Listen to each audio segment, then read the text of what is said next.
Hi guys, this is Blackie. I'm back. Been a busy couple of weeks, hasn't it?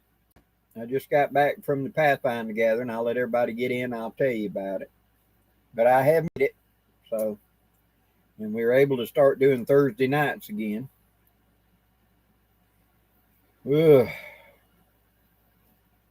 Just ran in the door.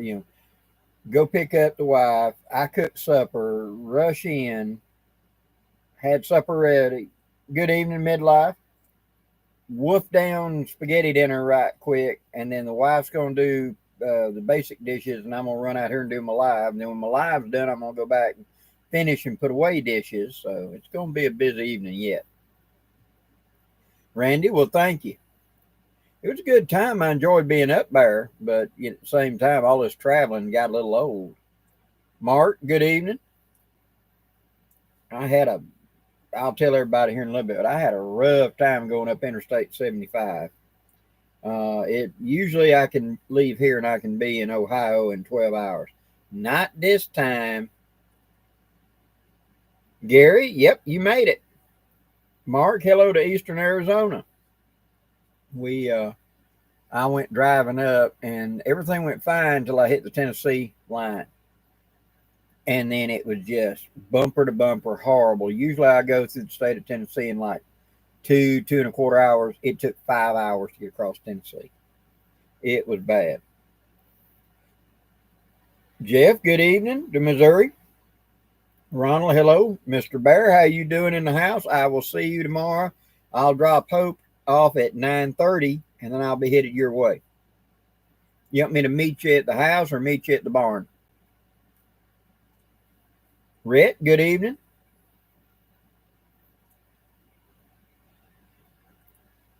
Dances with entities. Hello, Ottawa. Shane, good evening. Travis Bishop, good evening. House. Okay, I'll meet you there, sir. We'll go from there. Mark, good evening.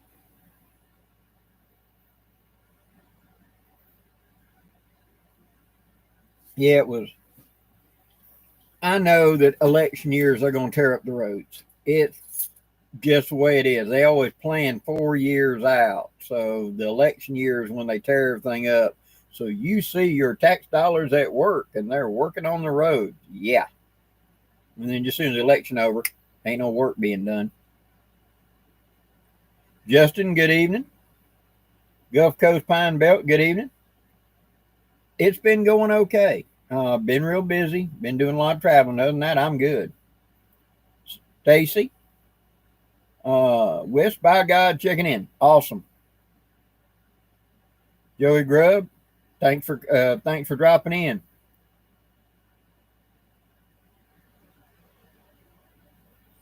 Dead Prepper, howdy Blackie. Are you able to elaborate on the new Blackbird piece of gear? It's a design that I started with Dan Lutz that I've kicked around for the last couple of years. And I got a chance at the Pathfinder event to sit down with Jay and me draw out a prototype of what I'm doing. And he's going to have me probably within a month, the prototype, to start testing. And my goal is to, like September, somewhere in there, I'm going to bring the product out. But it's going to be a real simple thing that you can get. It'll be an accessory to use in your hammock, to use on a cot, to use on a deer stand on a chair, whatever. Once I bring it out, you'll be going, why didn't I think of that? So just hang loose. I'll show it to you. 2020, hello. Michelangelo, good evening to Ohio. Brian Holbrook, good evening. Will Rowell, good evening.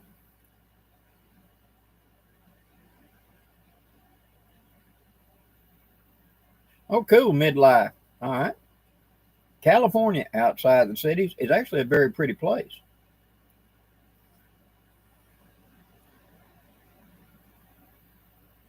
What knife is that in my picture? Try sushi. It's more likely going to be a WC knives. My Blackbird is usually what I've got on me. So I'm guessing that's what I've got in that picture.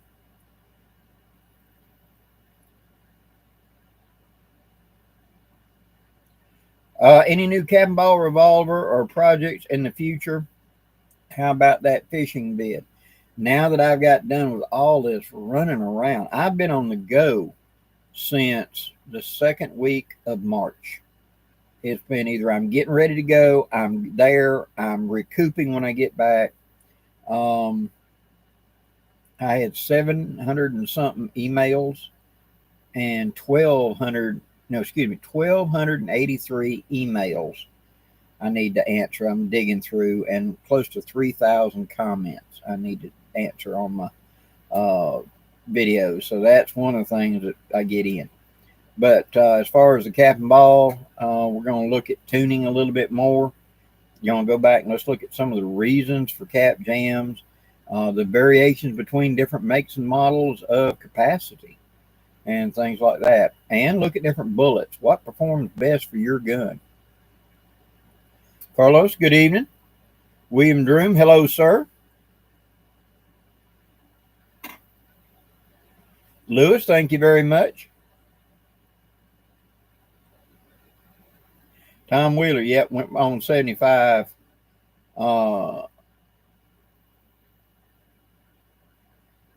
Pedimus Maximus, cool.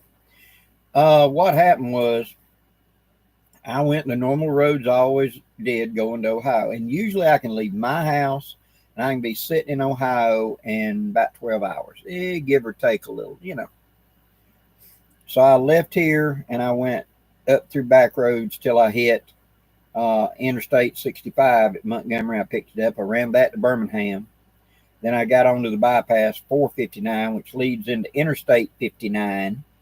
I followed 59, and right as you cross into Tennessee, right there at Chattanooga, it flows into 24, and then that's going to flow into 75. I crossed over, and just as soon as we're ramping into 24, it was bumper to bumper. And I figured, okay, we got a wreck up here or something, right? No. It was you pull up a half car length and stop, pull up a half car length and stop. And you just, a lot of times you sat there and you watch the other two lanes move, and then your lane starts moving. And then you'd find some sort of construction work, and they'd have 1,500 barrels, and nobody was there, and they're nicking everything down to one lane, but there's nobody doing nothing over there. And I don't see any damage. I don't see them working on the bridge. I just see all these barrels. I need to own a barrel company, plastic barrel company in Tennessee right now. I'd be a rich man. Went all the way through Chattanooga that way, just shoulder to shoulder. There's nothing letting you know which lane to stay in, you know. And I don't have a CB, so I couldn't hear about. And I'm watching 18-wheelers jump into my lane when they're supposed to be staying in the far right, thinking, well, okay, I must be in the right lane to come under. And then 2 miles later, it's all the way to the right-hand lane, the one that's actually going underneath the obstruction. So, and then whenever I got onto 75, you couldn't get off. I mean, the off ramps were solid plug going back like 2 miles in the emergency lane over there trying to get off. And so it took me 5.5, close to 6 hours to get across Tennessee. And as soon as I got in Kentucky and I found a way I could get off of that thing, I dove out in the dang woods and I went to work in the back roads and found my way on up to Jackson and then to the Benton County Fairgrounds. But I left home at 5:30 a.m. and it was after 11 p.m. when I got up there, 18 hours. You know, it was crazy. And then I'm set up. Here's the entire Pathfinder group in their classroom, and then right here is the SRO Pathfinder store, and we're the right in between. Me and Trinity was like a tick on a bloodhound in between them. And it was a really good event. Got to see and meet a lot of people I hadn't met before. A lot of good classes gave it this one. It was really good. I think they did a good idea combining the two. It was a little more prepper and a little more bushcraft together. Like they slaughtered a goat on site and then fully processed it. They slaughtered a pig, I believe, on site, fully processed it. I believe they did a chicken as well. They did all kinds of demonstrations. It was very, very interesting up there.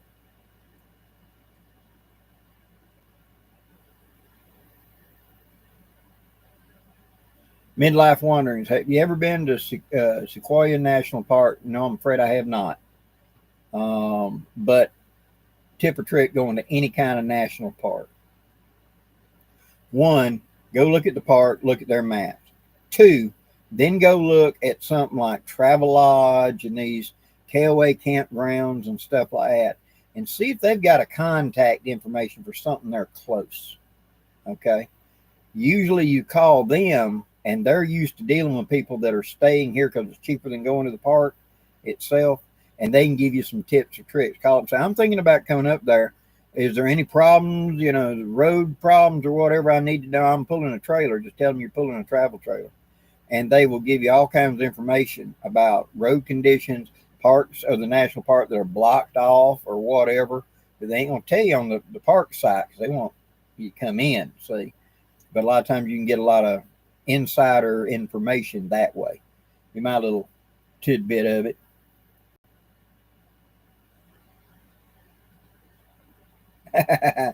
Will Rowell, if you ever get lost in the woods, find a possum and follow it around for a few minutes, and you'll end up in the middle of a highway. Hoorah. James Singer, hello to South Carolina.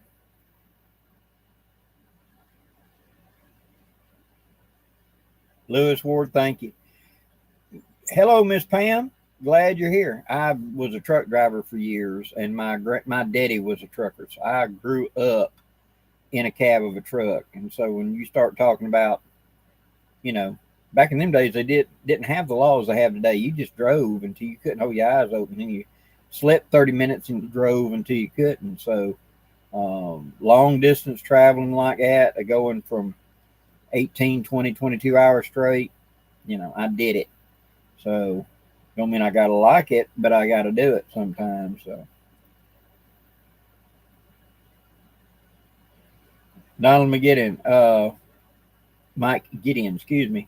Hello, Blackie. As a Tennessean, the interstate construction is always going on. Very true. Jonathan Frisbee, hello, brother. Glad to see you on. Dances with Empties.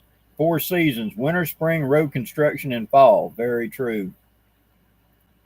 Preacher Man, good evening. Craig, hello.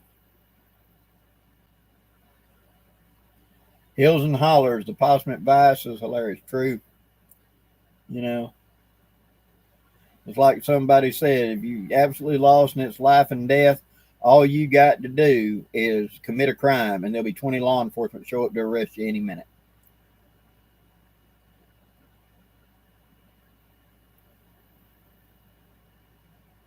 Tim Funk, hello to Pennsylvania. It's okay, midlife wanderers, I get you. Wayne, good evening to Ohio. Buckeye 80, good evening.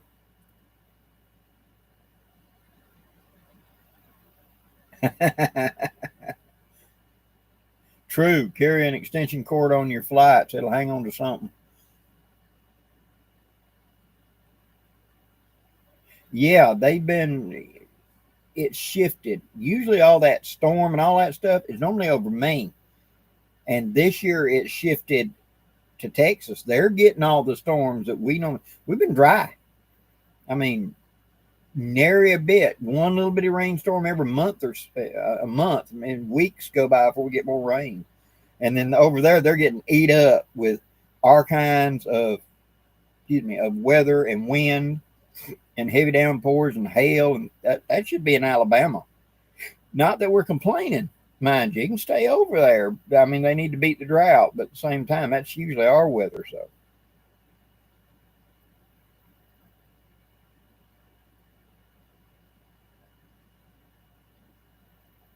Michael, I can't wait to find out how to get a hat like yours. We're talking to the company now, and if it works out, my niece will be doing the thing where you can go to her site and she'll have them online, so to speak, and can get them that way. So, fingers crossed. We're trying to work it out. As soon as I get confirmation, I will do a video on it. Tim Pierce. Hello there, the Emerald Isle of North Carolina. Buckeye 80, how you been and have you been fishing? I hadn't had a chance to do crap since the 1st of March. It's been just stack up, stack up, stack up because I did Kentucky in March. You got to back up 2 weeks before that. I had to do my regular videos and then do an additional week's videos because it's going to be gone, and do like 2 extra videos to plug in so I had time when I got back to unpack.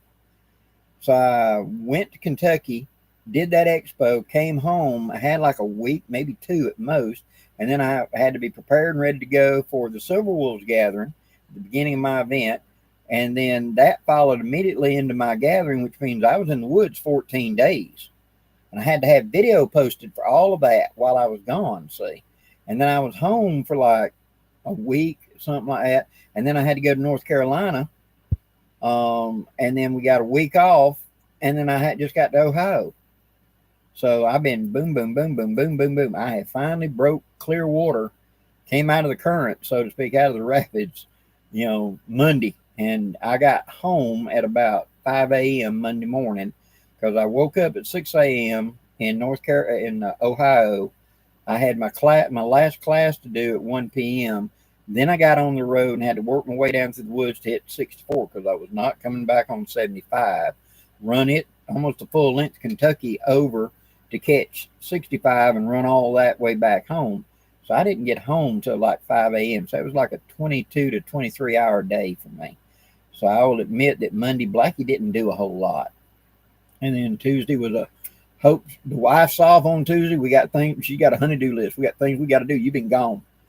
I love her to death. So we went and did that. And then I've been catching up. So that video, I said, if you've sent me emails or whatever, be patient. I will dig back through that mountain and get to you. It's just I'm having to dig through.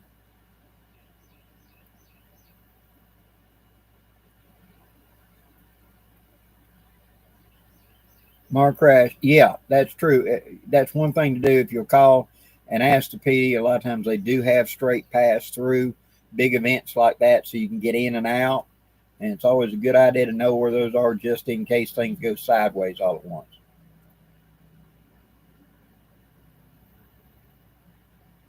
Midlife wanderings. Any tips of what to do if you're confronted by a mountain lion? Yes. Mountain lions and big cats are always going to try to come at you from the back. They want to bite you at the back of the neck and sever your spinal column. So you will never see one coming toward you. It'll always be from behind you.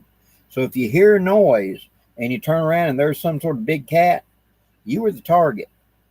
Otherwise, he'd have just stayed still or slinked away.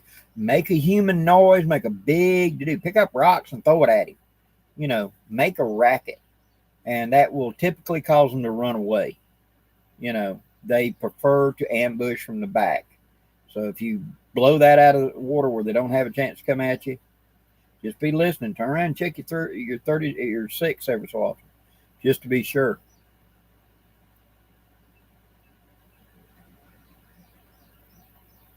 Justin, F3 tornado hit about an hour away from me last night. This morning was spicy. I bet. I'm glad you're okay, brother.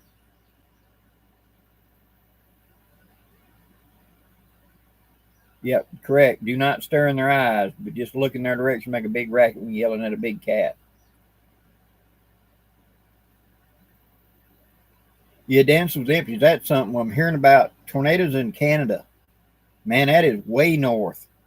I know they do have them, but it shouldn't be this common.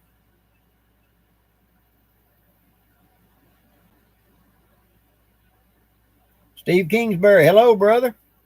We done let it get hot again before we got to go back camping together out at the lake. I'll give you a holler if I get a chance. We'll go out there and, drown a couple of worms or something. I'll bring my canoe.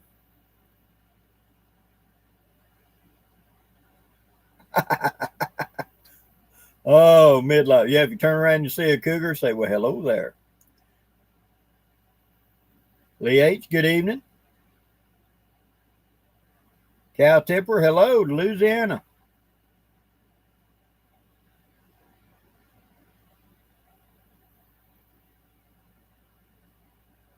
Lee H., where did you get your sheath for your kukri? I know you have said that before. Thanks. The one that's on my kukri is the original sheath, and I recovered it. It's just wood with really thin, almost like paper leather on top of it. And I recovered it with a heavy piece of canvas on mine. Just glued it, sewed it, and expanded out the leather frog to fit better. I've had that probably by now close to 20 years doing that. But in the past, I've had other people make sheaths for me. And if you're looking for a custom one built, Randy at stitchgear.com. He can make you one if you want a custom one. He'll make you one. Now, I don't know what the price is going to be, but send him the knife. He can make a sheath for it.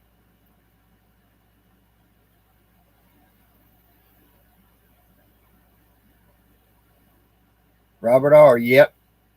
If you got a wife and she's honey, you got to do what she says. Have a honeydew list.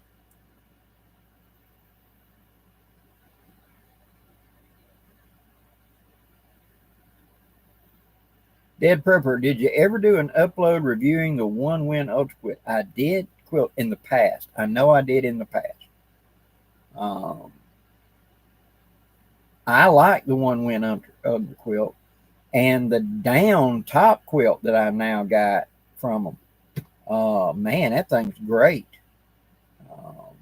And I've thought seriously about getting the down under quilt to go with it, because the coldest I have taken the One Win hammock system, and that was with a hammock, 2 underquilts. I had 2, so I put 2 underquilts on it, and then I had a great big sleeping bag on top, and I took it down to 4 degrees on top of a mountain about 3 years ago now.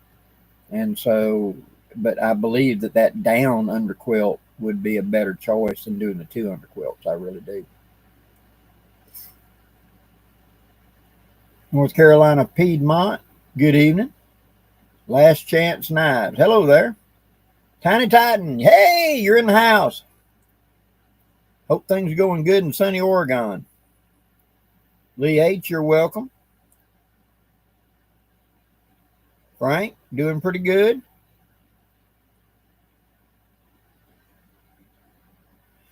Christopher Evans, Blackie, can you comment on brass frame revolvers and stretching? I'm eyeing that Spiller burr. The modern make ones do not stretch nearly like back in the early 70s, late 60s, when you ordered the $45, and that's literally what it cost. $45 51 Navy that they advertised and all the stuff from Navy Arms. It was truly a brass gun, and it would shoot out quickly because it was really meant to be a noise maker for the Civil War boys instead of actually accurate. Today, the modern gun, it is not brass. It's gunmetal number 6. It's an alloy, a bronze alloy. And if you go look at the Henry rifles from the Henry Rifle Company, they're using the same metal. And you're getting 357 lever actions, 4570 lever actions, and all this stuff. And it's using the same gunmetal number 6, it's called. So you're not going to have a problem with that as far as it stretching out. I've shot probably 1,500 rounds out of mine, and I have not stretched it out. I can't tell any difference in that at all with it. So you should be absolutely fine with it. Just understand the Spiller and burr, the big problem with the Spiller and burr is it is a little bit smaller than the Remington. And that when you shoot over like 10, 15, something like that, 20 grains in it, there's so much pressure blows back through that top strap, it'll actually blow the caps off the nipples on the other 2 positions. So this is the one that's firing. These 2 on the sides, it'll actually blow the caps off. And I have fired and had a bruise where the cap blew off with such force, it actually dinged my finger and leave a little bruise from the cap coming off. So it doesn't like heavy loads. It shoots them well, but you end up having to recap because it just blow them right off. And I've tried several things, and that's one thing I'm going to revisit with the Spiller and burr, talking about addressing that. I've tried to open it up a little and get a little more pressure to go out, but we're going to go back and look at it. But just part of the design, you know.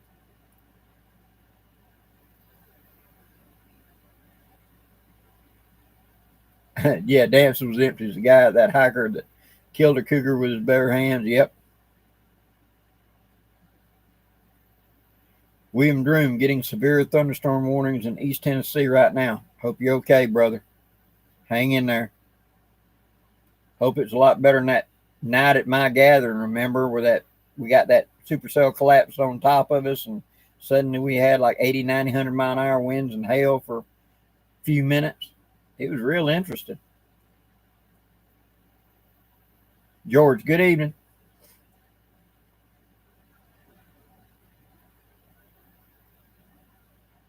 Oh, yeah. I can remember when and it always seemed to say just out of my range. Here I was like a 10-year-old kid, and I'm looking at the gun books, and it have advertisements from Navy Arms for a brass frame 51 Navy and 36, and they were $45 a piece, and I couldn't come up with the $45. And then I went into the Otasco's in Westgate Shopping Center right after Christmas, and I'd got Christmas money in, and they had a kit for like $46 for the kit called the Johnny Reb, and it was a 44 caliber round barrel, kind of like Griswold and Gunderson. My old original I've showed in videos, my oldest one, and it was in a kit. And I saved up, horse traded, bartered with the manager, cleaning out bathrooms, toting out garbage to knock a couple of dollars off here or there. I came in and I mopped the floor at night for like a month and things like that. And I slowly, $1 here, $2 there, got it down where I could actually pay like $25 cash and get that kit. And that was my very first cap and ball revolver, and I still got it. Rod Flegger, hello, brother. How you doing, Rob?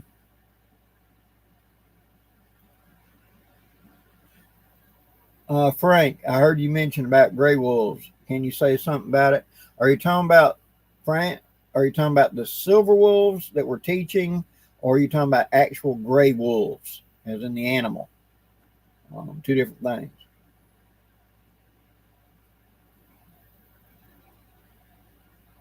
Oh, yeah. Justin, I cried thinking about $100 SKSs in the barrel in 1990s as a kid. I remember them at $65 a piece in the Cosmoline. In the wrap in the Cosmoline, $65 a piece. And a 1,800 round wooden crate with 2 of the Soviet tuna cans in it was $99 for 1,800 rounds.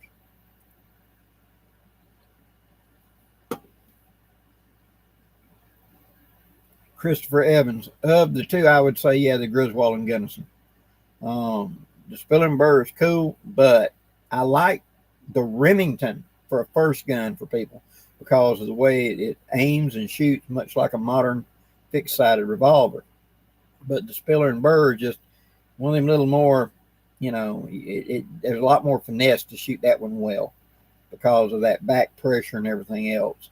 And then one of the Colt guns, like the Griswold and Gunnison design, 3-piece, can be really good guns. They shoot well. You just got to learn how to keep that wedge tight and etc. So, of the two, go with the gunny. Yeah.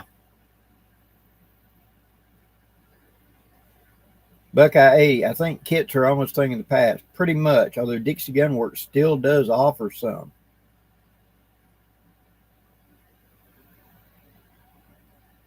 Correct, Christopher Evans. That's where you get a lot of your chain fire, is the flash at the rear goes in.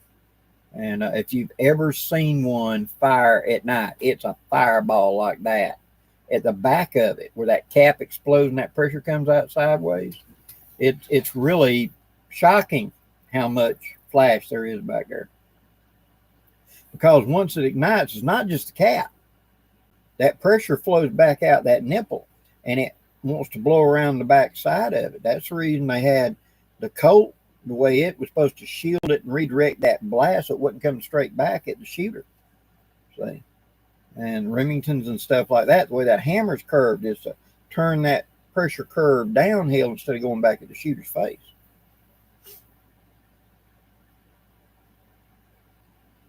Dances with Empty, $75 Lee Enfields, yeah. I remember a big old barrel in Joe C. Jones' pawn shop when I was a kid. And there were Arisakas, there were Lee Enfields, there were Craigs, Carcanos. I think there's even a couple of Mosin the Guys. And they were $25 a piece. Pick one, you know.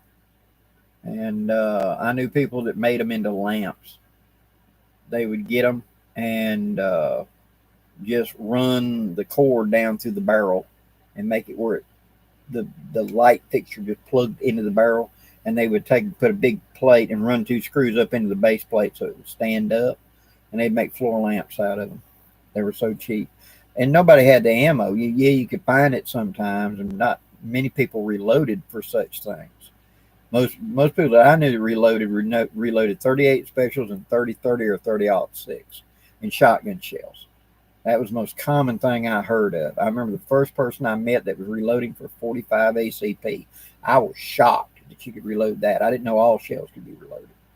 So, but it was in them days. And so going to reload for a Carcano, Lee, when he came around in the 70s, and his Lee molds and Lee hand loaders started becoming available, it really turned a lot of people on to reloading. It did me. I had Lee hand loader sets for most of the common calibers. That was one way I'd ingratiate myself into a farmer or whatever. I'd reload his 30-30s or reload his 308s or 30-06s to get an opportunity to come hunt, you know, with the family or whatever. Y'all are going to have a family hunt on such and such day. They're going to turn loose dogs. Can I be in the mix? You ain't got to put me in a prime location. Just put me off to the side somewhere. Or heck, I'll ride with the dogs. You know, I'll turn the dogs loose. A lot of times deer would double back. And so that was where a lot of that stuff for me came about. Kent Albert, good evening.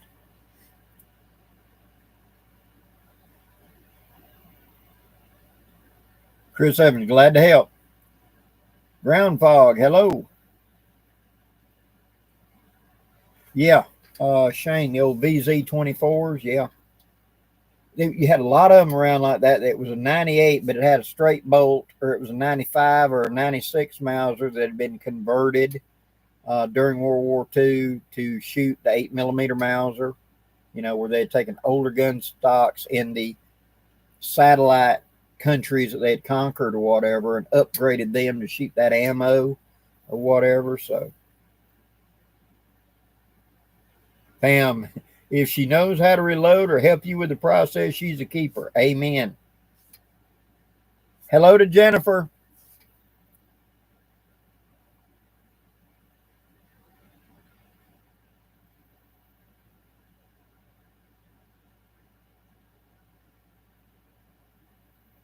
Yeah, I understand that was empties.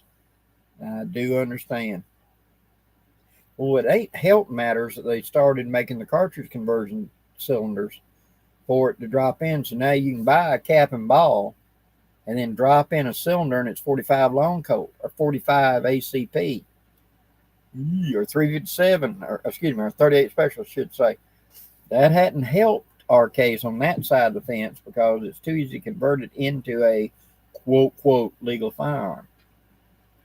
But yeah, it is. But them days are still rolling around. I mean, let's look. At 100 years, all guns become curio and relics no matter what. So that's all of World War I guns right now. We're in the mid-20s now. You know, 15 years from now, it's going to be starting World War II, and M1 Garands and all of them is going to be considered 100-year-old antiques, and therefore wouldn't need an FFL. It's just a gun, just a curio and relic. Jeff Underwood, thank you very much. Fred Rourke, good evening. Hello, John Loudermilk. How you doing? Say hello to your wife for me.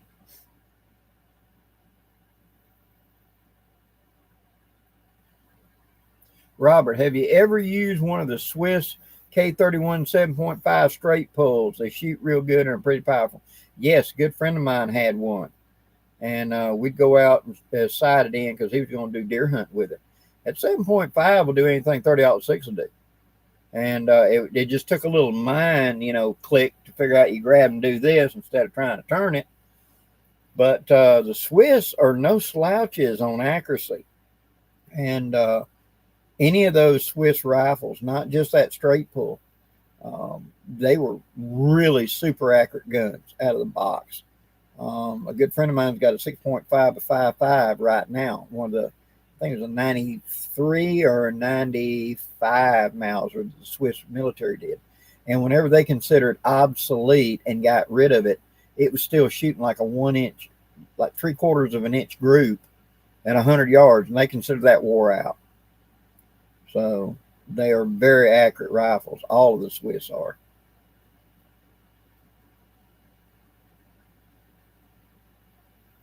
Fred Ruick, the 38 specials might be much. Actually, the standard load, like off the shelf, as long as it's not plus P, can be fired in the cartridge conversion cylinders. They're proof for that. They're ordnance steel, and they're proof for it. It's just whether or not, the gun will do it, whether or not the actual gun likes it. I'm betting it would prefer lighter pressures, so hand loading would be a better choice.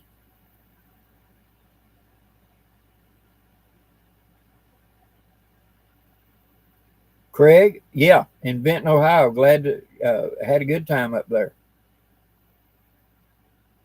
Or Michael, are you and Bear going to do another video together tomorrow? We're planning on getting together and actually shoot one. Oh yeah, Chris Evans, those Yugo SKSs, yeah.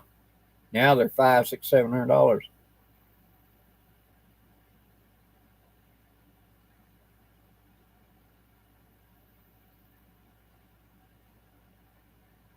$700. Shoot twice and go get him. Swiss legend. I believe it. Robert R. Yeah, I have one of those K31s and also 6.5 Swiss. 6.5 Swiss is a really good caliber.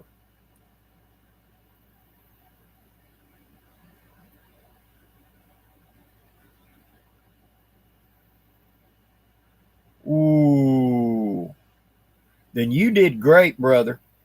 Ken Albert, Blackie, this is off topic, but I recovered a load of eggs, got the delivery, opened a sealed trailer, 18 pallets, no shrink wrap, 4x4 flats of stacked eggs, no breakage, and took them 1,200 miles.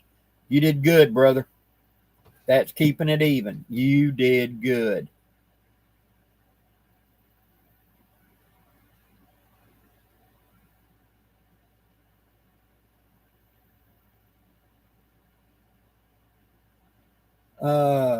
Tim, question: 2.5-inch 410 shot shells will not pattern well in a 3-inch chamber modified choke. Why all the short shells I have seen 2.5 12 gauge recently? The 410, 2.5, and 3.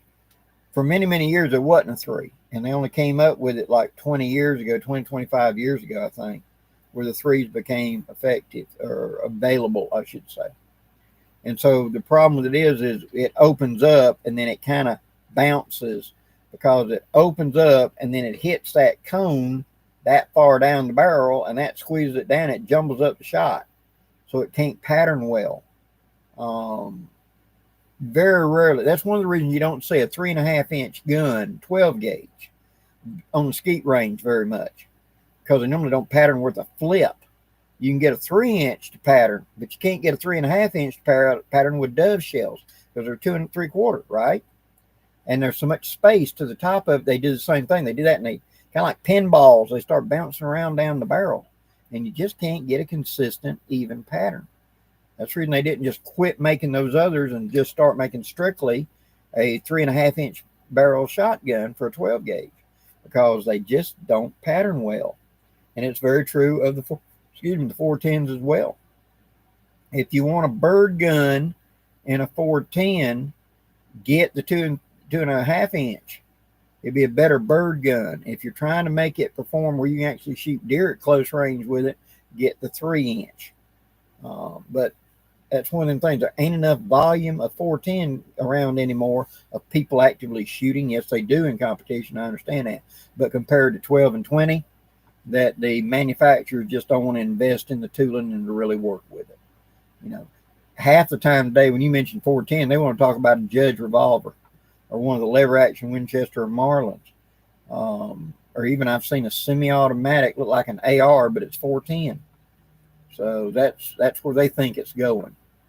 I think they're wrong, but that's where they think it's going.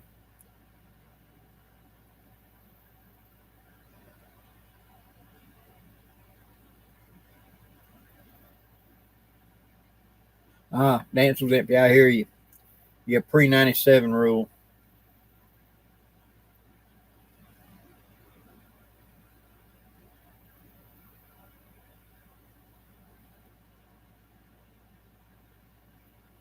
Oh, a Craig in 6.5 would be wow.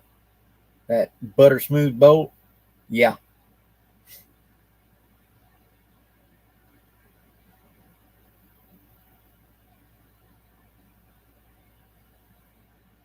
Frank, exactly. Yes, technically you could load a jacketed bullet in it, but the rifling in the bore is set up for lead. And if you go to shooting a jacketed bullet, you just wear out your rifling very fast. I had a friend of mine that had a uh, 51 Navy and put a conversion into it when we was shooting soft point 38 type jacketeds that he had found that would work in it. You know, it was meant for something else, but and it he probably got 300-400 rounds out of it, and his group started opening up big. And when he tried to go back to lead bullets or shoot it as a carbon ball, it was a hula hoop sized group. I took my bore scope and looked into it, and the first 2 inches of barrel of the rifle was almost gone. It just been hot lapped right out. The barrels are set up for lead, so don't shoot jacketed, because yes, it will technically do it in fire, but what it's going to do is wear that rifling out real fast. It's not hardened for that. Now, the only exception to that I know of, Uberti makes an 1872 open top in 45 Colt. It's made to look like a conversion of a 1860 Army to 45 Colt. The cylinder is actually a little bit bigger than an actual 1860 Army cylinder, make room for all six of the shells. I've got one. That gun is actually hardened and set up to shoot jacketed, and it will. But it's a $700 gun, and it's not meant to ever shoot cabin ball. It's meant to shoot 45 Colt, period. Excuse me. And so because of that, they went ahead and made the rifling to be like a standard 45 Colt barrel, and it'll shoot jacketed.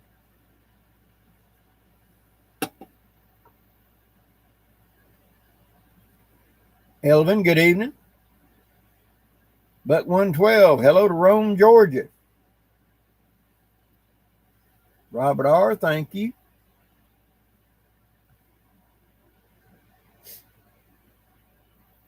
That's like a lot of things in life. Just because you can do it, don't mean it's a good idea to do it.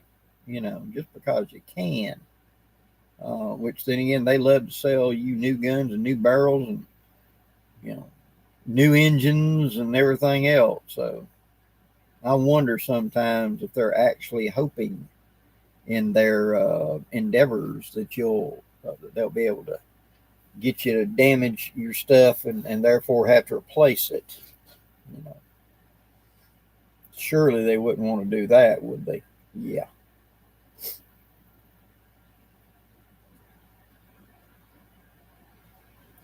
The one and only Nicole, I have held in my hand. Where they make it or not, I don't know.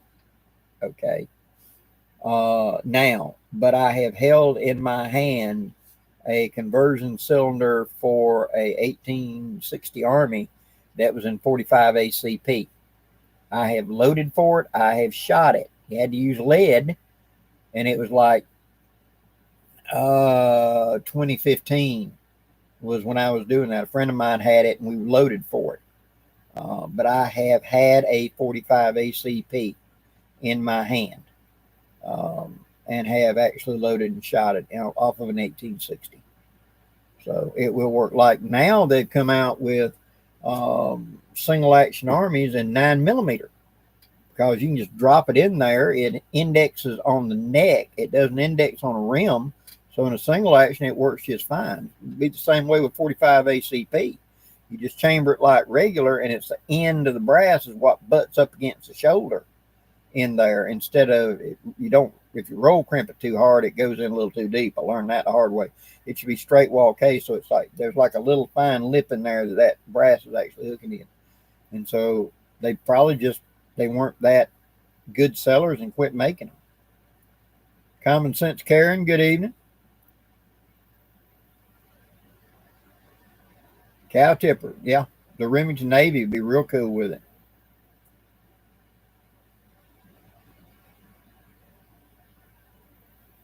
Jody, hello from Barkley Mountains in Pennsylvania. I ordered a Blackbird knife from WC. Looking forward to getting to use it. Thank you very much. I think that you will enjoy it. It looks complicated, but once you start using it, there's a very short learning curve, and you'll just simply naturally know how to do and push, and it falls in place. It's one of them things, if I can ever get it in your hand and get you to playing with it, whittling or something, or cutting up for dinner or something, you'll never want a straight knife again. It just really grows on you real quick, and it's easy to sharpen. He's done all the fancy curves, but you lay it flat on the stone and sharpen it like it was a straight knife. Nothing fancy.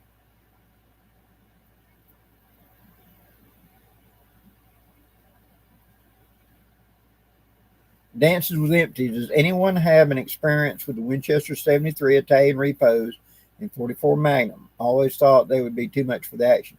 It isn't. They hardened the internal pins and internal of that toggle action. It'll hold it. A thing that's one of those embarrassing facts of one of the reasons why the original Winchesters wore as bad as it was because so much of the metal being used to make the guns of the early 1870s was recycled metal from the Civil War, where they were taking busted up guns, busted up cannon barrels, wagon wheels, whatever, remelting it down and making steel out of it again. And they didn't have good quality control in a lot of that. And they were doing it in a hurry. And so a lot of the Winchester, they were buying the cheaper ingots, to mill out and make the internal components. But even by 1886, they'd got that kind of cleared up. And they did a demonstration with the 86, which has the same internal, not the 86, the 76, had the same internal toggle action. They removed one half of it and were shooting it with those big Buffalo cartridge that they had. And it was holding up well. And so our modern reproductions of the design, as long as they got hardened pins in that hardened part, it'll handle 44 Magnum. No problem.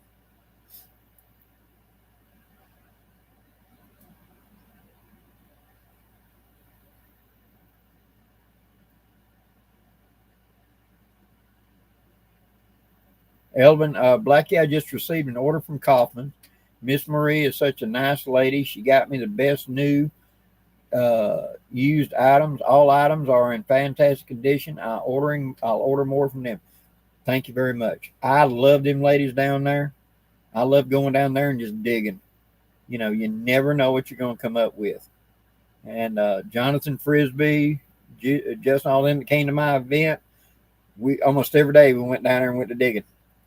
And it's amazing what you can find in there if you just dig long enough. And the ladies are super nice. You call them and tell them, have you got this? If they don't know where it is, they'll put it on a list and they'll keep looking, as they're doing their daily stuff till they find it and they'll give you a call. I mean, they're great ladies.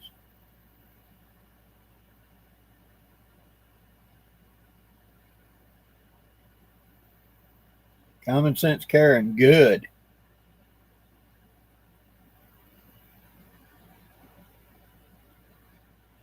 When you're trying to feed a calf with a bottle,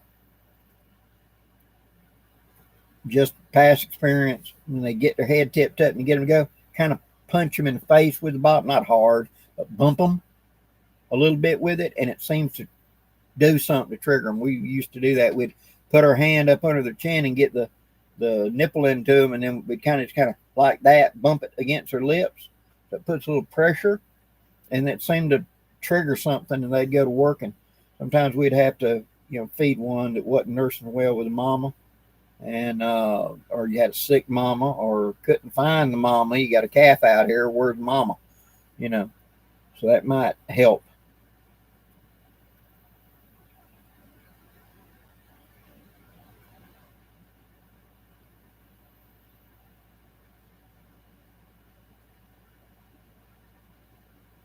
Robert R. The 45 ACP revolvers were from World War One, and that was the 1917. You'll find it in a Colt, and you'll find it in a Smith and Wesson. Both made them. It's basically the same gun, except one's a Colt, one's a Smith, and the way the cylinder opens, that's a Colt type, that's a cylinder type. But it took 3-round clips to drop into it in 45 ACP. But you could buy today full moon clips, and you can put them on. So it's like a speed loader, just drop the whole thing in. I had one for like 10 years. So times got hard, and I had to let it go, and I let Grouch get it off of me. But it was a Smith and Wesson 1917 from World War One that had been sold as surplus probably in the 40s or early 50s, and it shot really, really well. And I used full moon clips in it. So you just open it up, dump out the empties, which would stay in the clip, and you just dump a new clip in and close it up. And it was a real accurate, nice gun. I changed out the original grips to a model 1950 Target grip that fits it, same frame, so the grip would fit it. So I had good grips on it, and I had played with the sights a little bit and got them a little more sharp and clear, and it shot really, really well. And I really didn't want to let it go. And that old horse trader of Grouch still has never let me get that gun back. He says he still got it, but I haven't seen it in 10 years. So, but yeah, you can still find them once from Blue Moon. I can remember when they came in the early 90s for $122 a piece. They brought them out of Brazil. Well, Brazil had bought a bunch of them, and they just engraved the Brazilian coat of arms on the side plate. That was it. It was still a Smith and Wesson or whatever, and it was war surplus they had bought from us probably beginning World War II. And it would also take full moon or full moon, half moon, or the 3-moon clip, 3-piece clip, either one.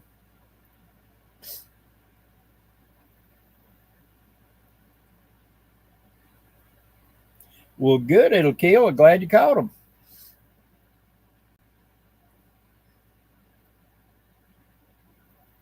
Dance with empties. Glad to help. Yeah. Holland's, they also carried them over into World War II. You know, it was an alternate issue that you could get it still the 17 in World War II with the clips, but it actually started in World War One. It was because they couldn't issue enough 1911s. We had officially adopted the 1911, not the 1911A1 of World War II, the 1911. And they couldn't get enough guns made, and we'd gone into the war. And so they threw the door open to Smith and Colt. We need a 45 ACP handgun. And they made up the 1917s, and we issued them. And then after the war, they were common issue until the 1911s took over, the automatics. But it was always an alternate issue all the way through World War II. You could still request it and get it instead of a 1911. I know some tanker crews, instead of taking the little bitty 38 that they had in their vest, because it had to be something you get in and out of them hatches with. You know, you could get a, because they gave them grease guns, which were 45 ACP. And so you could get a 1917 for it to go with. So you'd have the same ammo for both guns.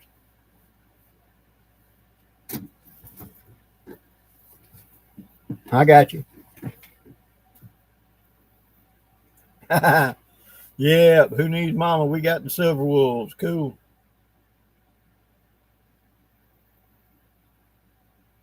I believe you're right. I think Brad Pitt did carry in Furious 17.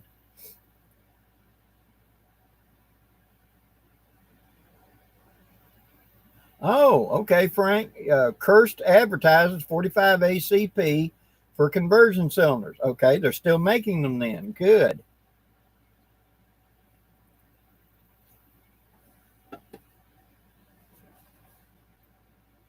Oh, nice. Justin, Blackie, you ever shoot a grease gun? Yes, I have. There was a local detective in my local PD that he had Thompsons, he had grease gun, he had Sten, Sterling, a Beretta sub gun. He had a thing for sub guns, and both the M1 and the M3. The M1 had a cocking handle. The M3, you stuck your finger in the hole on a grease gun instead of having a cocking. You stuck a finger in the hole and cocked it. And at a young teenage age, he got me to hand load for him to help feed some of them things. So I got to shoot them in exchange for me working hand loading and stuff like that for him. Charles Martin, doing well. Thank you for asking.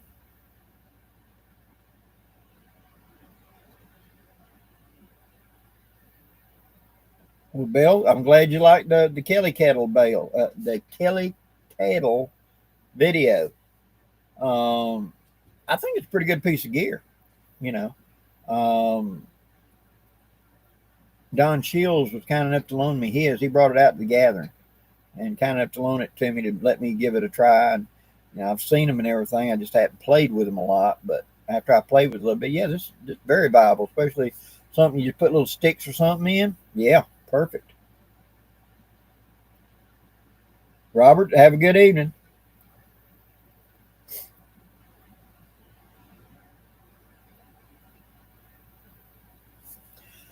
Um, Justin, a Sterling shoots a lot better than a Sten, just the way it runs.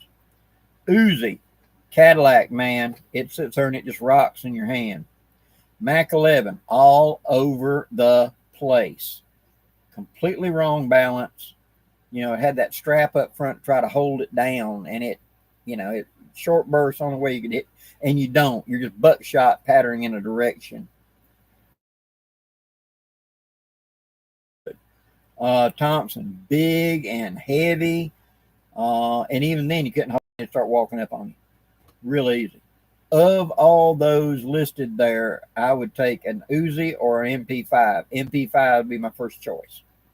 Uzi would be my second choice. I've shot grease guns. I've shot all of them. But as far as controllable, give me an MP5 or an Uzi. I'll take either one of them over the others. That big Thompson looks cool, but man, it does not balance like you think it should once you start shooting. It's heavy, and you start pulling through, and you feel like every bit of weight just rolls back here at the back, and the barrel's going up whether you like it or not.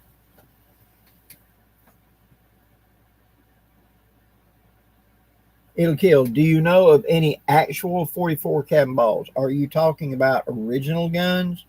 It'll kill. Or are you talking about where you can get modern replicas at? Which one are you asking?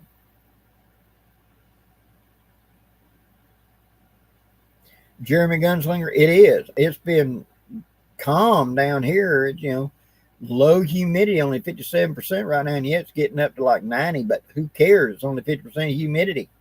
We're not getting rain for days and days and days and days in a row, which is good for me. I'm happy, you know, because it keeps the heat down.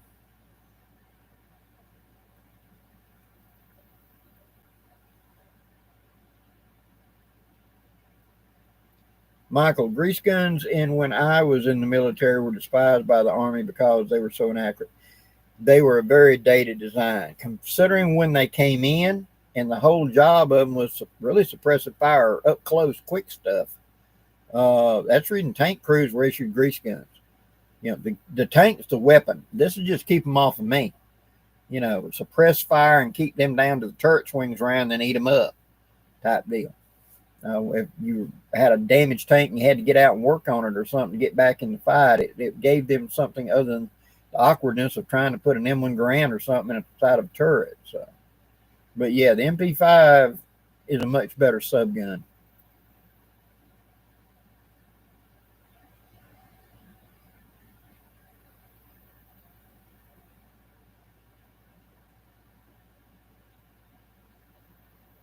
True, Chris Evans, they were still alternate issue. Something that I wasn't aware of was that the Navy didn't get rid of their M1 Garands till the 90s. They didn't adopt the M14. So on shipboard, they had like a standard or a tanker size M1 Garands, and U.S. Navy kept them up until the 90s on ships because, and they just never adopted the 14. So I didn't realize they were still an issue, so to speak. And grease guns, Grouch's son was Force Recon Marine, Delta Force, and other alphabet we don't talk about. U.S. anti-terrorist team type stuff. And so he talked about shooting grease guns and everything. So we're still in inventory. We still got bazookas in inventory if they want to dig them out. They started using them in the Gulf, in the Desert Wars to bust bunkers in Afghanistan and Iraq. They just brought out bazookas that we'd had in World War II. They do a real good job. So a lot of that old stuff is old, but just because it's old don't mean it's totally useless. Yeah, there may be something better for the job it originally did, but you got to remember the M14 was one of the shortest serving battle rifles or service rifles. We went to the AR-15 package, but then when we got into desert warfare, we brought them back out because dang, this thing will reach out there and touch them a lot better than the 5.56 will. It'll bust through a door. It'll bust through a barricade a lot better. And so we saw them come back into the field, come back into the lead element. I'm sure somebody wants to bring out a flintlock cannon or something, eventually, if it's still in the inventory, if they got a use for it.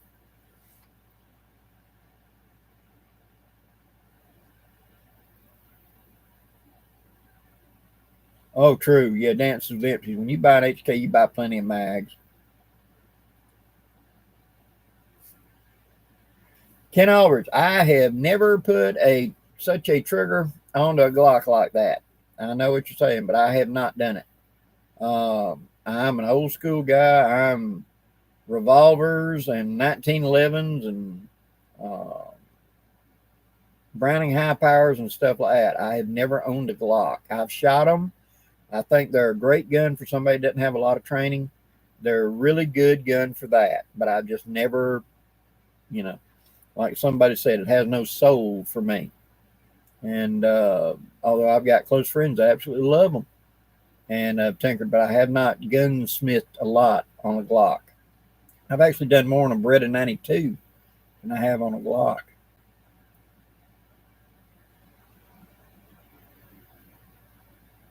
Oh, yeah, the old PPS. Yeah, it's still in service over there. And little bitty guns worked, Washburn Billy, hello there.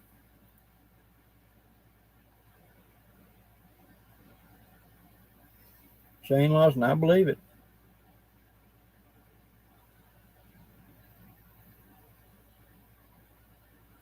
Michael, thank you very much.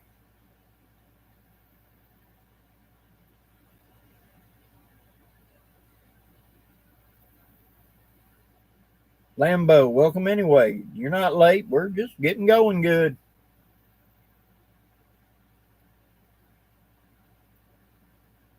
Jeremy Gunslinger, that's story of the, raining or it's hot. One of the two. I hear you.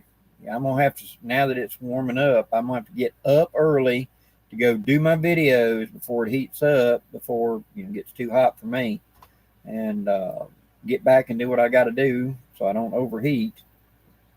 And I can get out and get hot some, but the big thing is I got to be very careful of it.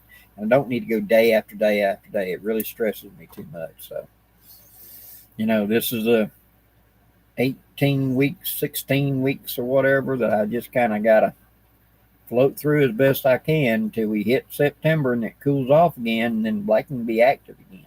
So, time for my hibernation. That means I work on projects, see. I save them for the summer. And in fact, I was on the phone a little while ago talking to Dakota, and we're going to try to take a weekend this summer and meet up and work on a prototype for him that he's wanting to make. And that'd be a good thing to do in the air conditioning. I got my little hand-powered sewing machine, and we'll make a prototype for him. So we're going to see if we can make it happen.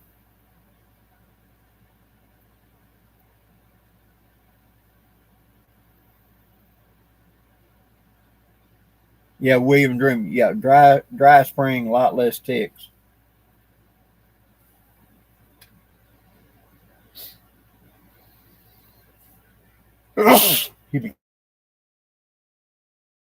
Washburn Billy, prepping is more important than ever.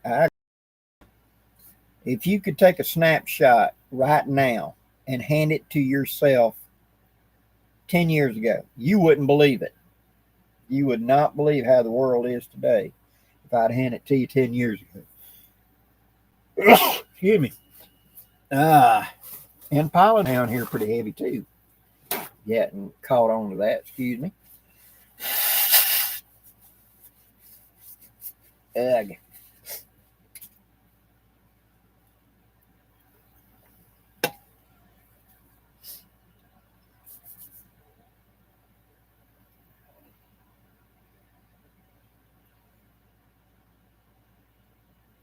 CZ75. That's one of my favorite combat handguns. I've got a clone of the CZ75 as my carry for a 9mm EEC type, and very happy with that gun. To me, it's just a next generation Browning high power. I came up on 1911s. Then I discovered the high power. Loved the high power. Carried one for years and years, and I alternated between that and my 1911. And then I got to handle and actually fire an actual CZ75 that had hopped over the fence. That it was a military guy that had been on business jumping the fence for the government, and brought it back out of Czechoslovakia during the Cold War, we shall say. And I actually got to shoot it and fell in love with that design. So a few years ago, I picked up one that was a clone of it, but the guy laid down an actual CZ, and then he went swapping parts like barrels and firing pins and grips and slides, and they just worked like they were one gun. And that convinced me that I want to do it, because this was like $300 less than the CZ. Mine was like $350. And to go get a CZ mag was $42. To get a mag for my gun was $18. So you know which way I went. And absolute reliability, absolutely, actually been very, very happy with it.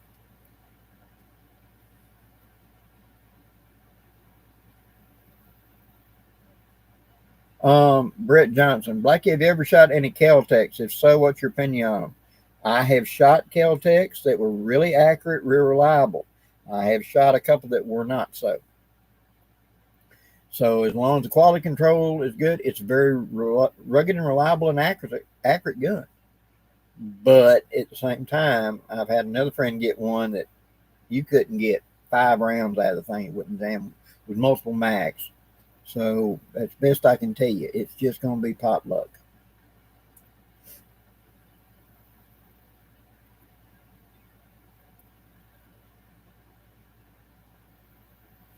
Jonathan Frisbee, we have yellow snow up there right now. Hay fever is bad. I believe it. That's one thing they don't talk about climate change, is the fact that the plants love it. This elevated CO2 is exactly what they need. And so the pollen count, if you go back and look at the pollen count from 1980, it's like 5 times what the pollen count today is compared to 1980. We're like 5 times higher. And I had a doctor tell me one time, he said, there are those that have allergies, and there are those that are going to have allergies. Just give it time. The amount of pollen every year increasing, sooner or later it'll hit your magic button level and you'll have hay fever. So, but we went through the yellow snow about 3 weeks ago, where you could scoop up a handful up top of your car.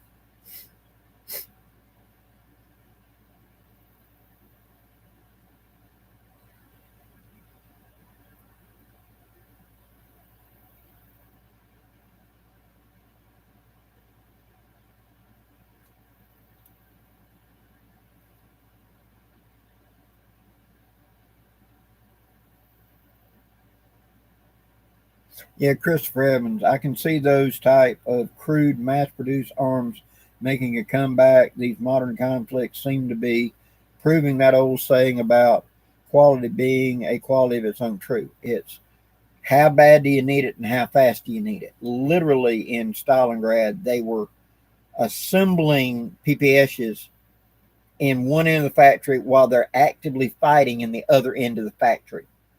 You know, literally, they would assemble the gun and bucket brigade it down to the guys in the front, and they'd go to shooting it. It depends on how bad you need it, and then those primitive designs become more and more attractive. Does it go bang? Is it reliable? Okay, we need that. How fast can we make them?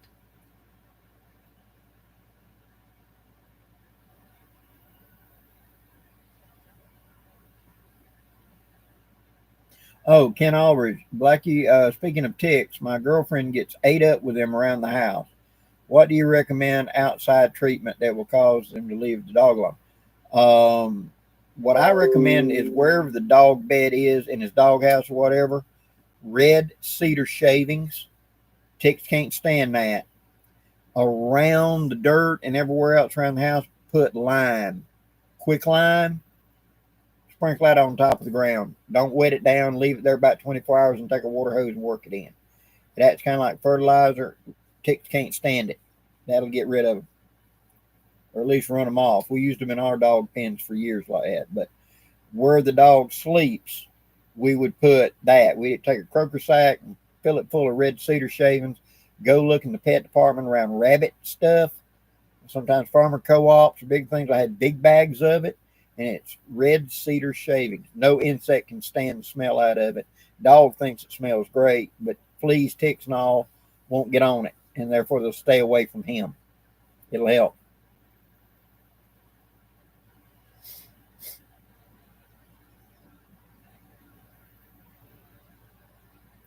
Brett Johnson, prepping was mentioned earlier. Does anybody have any suggestions for making beans and rice tasty with enough variation to prevent food burnout? Spices.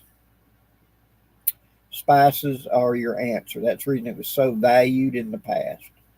Also, look around for wild edibles to throw in with it. You have a basic meal of beans and rice. Now, spice it, change it, burn it, flip it, something to add to it. So you got your food value, but you got a different taste, you know, and spices and things going to change the taste. I have heard tell, I haven't done it, but I've heard tell, and times were really bad, and all they had was rice, is they would put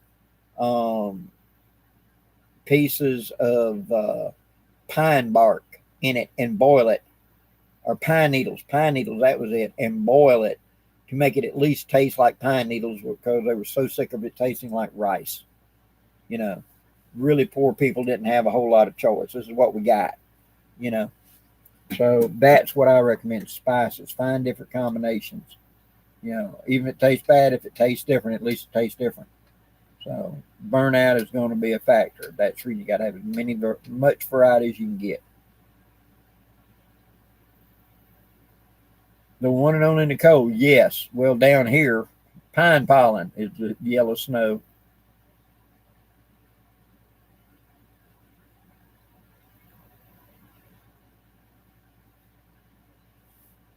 Chris Evans, very true. It didn't take long for him to go backwards, did it?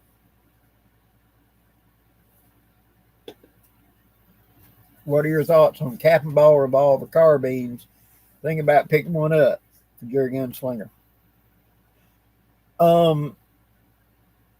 They work, but you got to understand when you're holding it, you never put your hand up here. You got to hold your hand back here. When you shoot, it's going to slap you in the side of the face with that concussion coming back from it. There was a reason that design did not hold up that well because that blast out the side of it. The modern guns, and then they put a cartridge conversion in it. Yeah, okay, you still got the slap, but you got no chance of chain fire. But it's a fun design. It can be an accurate design at 35 yards or something for shooting small game, something like that. Yes, but there was a reason that thing did not succeed in the long run. It doesn't hold up to a true rifle and out to 100-yard range shooting.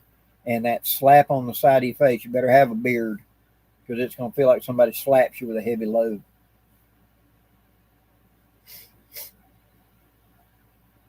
Ken Albridge, glad to help.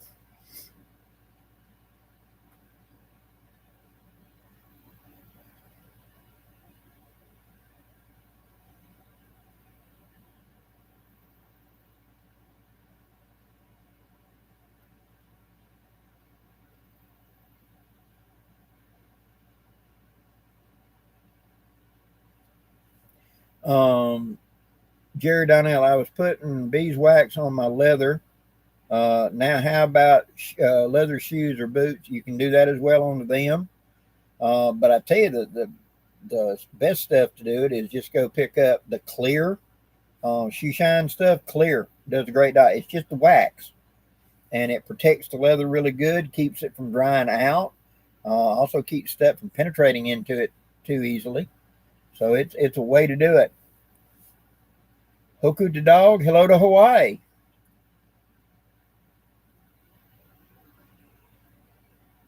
Brett Johnson, good evening.